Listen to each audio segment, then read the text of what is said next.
Hey guys, this is Anastasia and welcome to the 12th night of Yule. We have reached New Year's Eve, which is the culmination of the 12 days.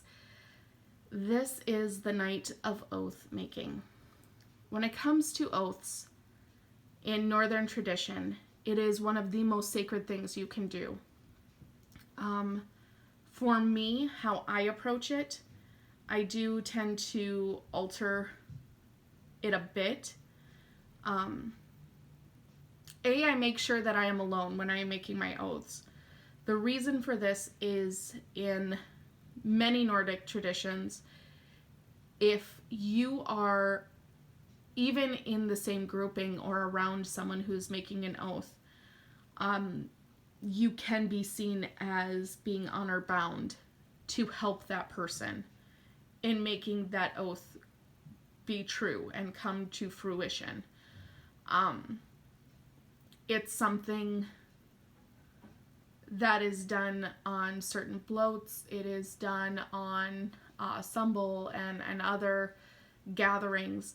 And the only, in some practices in Nordic tradition, it is something that is only done in the most sacred of settings with people that are your kin, your folk, your most trusted allies and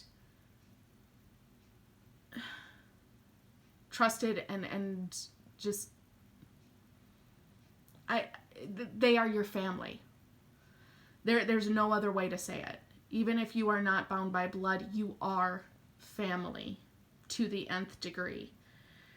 And when you kind of go into that arena, you can make your toasts, and you're toasting the master of ceremonies or the chief or the chieftain or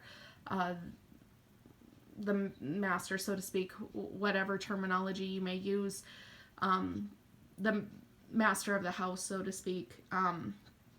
You toast those gathered. You give each other congratulations for achievements earned. You boast of your achievements, and that in and of itself can kind of be taken to task, because if you are to make a boast that is not really true, your kinsmen are then honor bound to call you on your bullshit, so to speak. Oh, I lost, 100 pounds. No, hold up. Was it really 100, or are you exaggerating, sweetie? Let's be real. So you have the boasting, but then when it comes to the oath night, it's something where not only do you need to take time and really think things through and make sure that you are making an oath that is A, achievable, but B, also something worthy, something that is going to be truly an accomplishment, at least in my mind. I mean, it's easy enough to say I make an oath to tie my shoe every day this year. Okay, great. That's not really much of a working, so to speak. But just as you want it to be something that gives honor, as it shows your strive and your determination and your work ethic, if you will, it also needs to be something you can do. To sit there and say, I'm going to be a millionaire by this time next year. Wait, hold up. Do you really want to make that oath? Because to break an oath is one of the worst things you can do, especially in the eyes of the gods. That is not something that is kosher. That is not something that is right. And I would like to think, I've never really been to an actual gathering like this myself. I've listened to lectures, I've read books, but I've never been a part of one.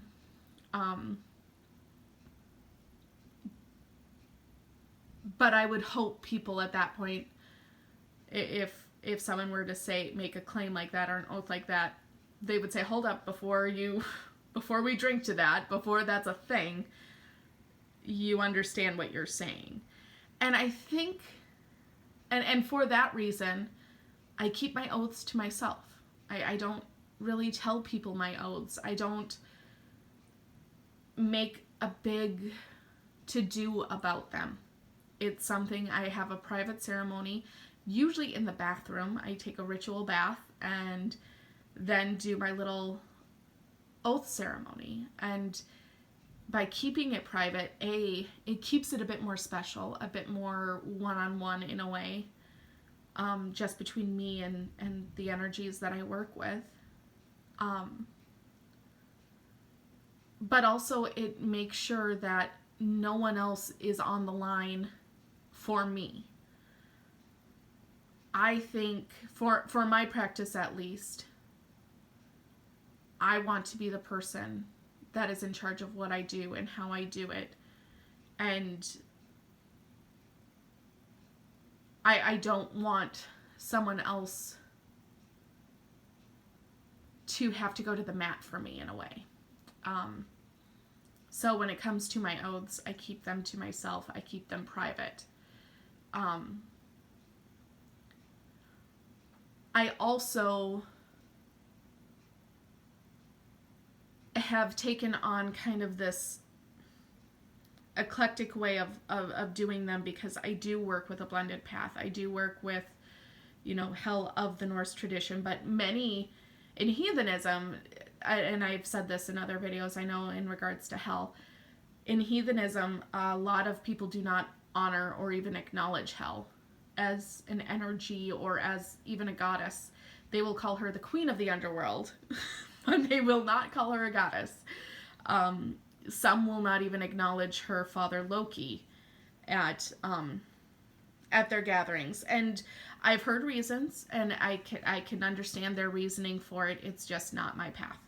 And I give them all the respect for their beliefs. I appreciate the crap out of the fact that they are able to tell me why it is that they don't honor Loki or hell or these other energies, or gods or goddesses. But it's not what speaks to me. It's not what resonates to me. So for me, I do make an oath to hell. I do make an oath to Cernunnos as my patron, and he's not even in the northern tradition. He is seen as a Celtic god. This year I am incorporating Aphrodite into my oath making as well, because she has become such a force in my practice. I don't know, I haven't done a formal dedication to her, but I started off in my practice calling her Lady Aphrodite, and now and then I changed it up to my Lady Aphrodite, and now I am calling her my goddess Aphrodite. She is still not my matron, that is hell. And I don't know that my path will ever change to that degree, but I have taken her into my circle, if you will. So I felt only right to do an oath to her in her dedication as well. And then the last oath is to myself, because this year I really truly need to reclaim my power, and the energy or thing that I'm reclaiming it from is actually my own being. So I want to make that oath to myself. I want, in doing so, I'm kind of acknowledging the divinity within me and acknowledging the worthiness that I hold, and thus acknowledging the power that I have and should not ignore. It seems to me this year coming up is going to be quite a bit about just people in general reclaiming their power. Leading up to it, there seemed to have been an outcry for, standing up for ourselves and acknowledging who we are and that we won't be trampled upon in a way. And I think it's something we all could use. And I, for one, am taking that step with acknowledging that tonight.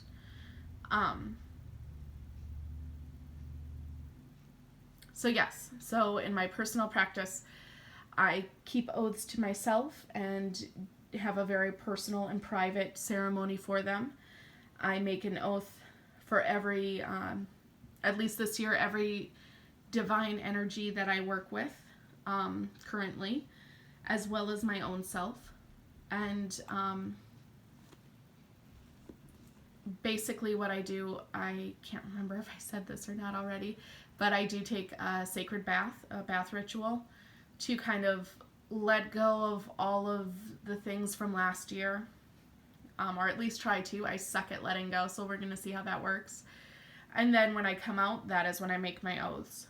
And then I toast and carry on with my day. This year I am going to a New Year's Eve party at my friend Brandon's, and the theme, because he loves to do costume parties, well, Brandon and Justin, they love costume parties, so they have chosen Night of the Gods, so I'm going in honor as my matron Hel, but a more updated version, because for a Halloween party I went to, I was dressed as her traditional form, so I thought I'm going to end the year in her honor as well, but a more updated and kind of more silly version in a way. Not silly, because I don't think she would be cool with that, but a more lively version. Maybe more her maiden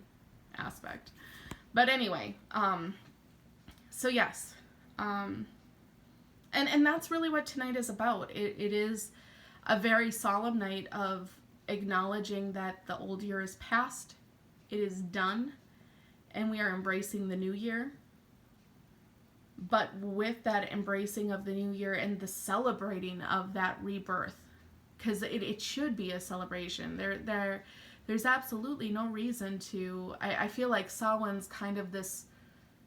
Yes, there's the celebration, but it also is kind of a more somber feeling, whereas New Year's Eve, the mundane New Year's Eve, is a bit more of the celebratory woo-woo! And I kind of like that. I like that balance. But as much as there is revelry to be had, if you are one who makes oaths on this night, and I don't mean, resolutions, I mean true oaths to the gods, or energies that you work with. And if you don't work with other energies, but you want to make an oath, why not make an oath to self? That is something that I can easily say, oh, I made a resolution. Yeah, great. I go to the gym once, and then, oops, I forgot to go again. But to make an oath to myself, suddenly that's a bit more connected. It's a bit more in depth. It's a bit more spiritual. And that's kind of more withstanding, I think. So, yes. The more I talk about this, the more I realize New Year's Eve in the mundane world really, for me, has become a night of balance. It is a night of honoring the year as it fades. So honoring 2017 as it fades away, giving it its honor, grieving the things that have been lost, celebrating the things that have been gained, but then looking to that new year of 2018 and just getting charged and amped for it and bringing it in with all positive energy that you possibly can muster, because Jesus, Mary and Joseph, we all could use some of that. And yeah, it truly is that balance of death and rebirth. And for that, I am just so grateful. And I hope that this video made sense. I know it was a bit of a witchy ramble. But yeah, that is the final night of Yule. It starts with Mother's Night and it ends with Oath Night. And both are incredibly sacred. I mean, all the days in between as well. But there's something a bit more in the air with tonight, for me at least. It's a bit more charged.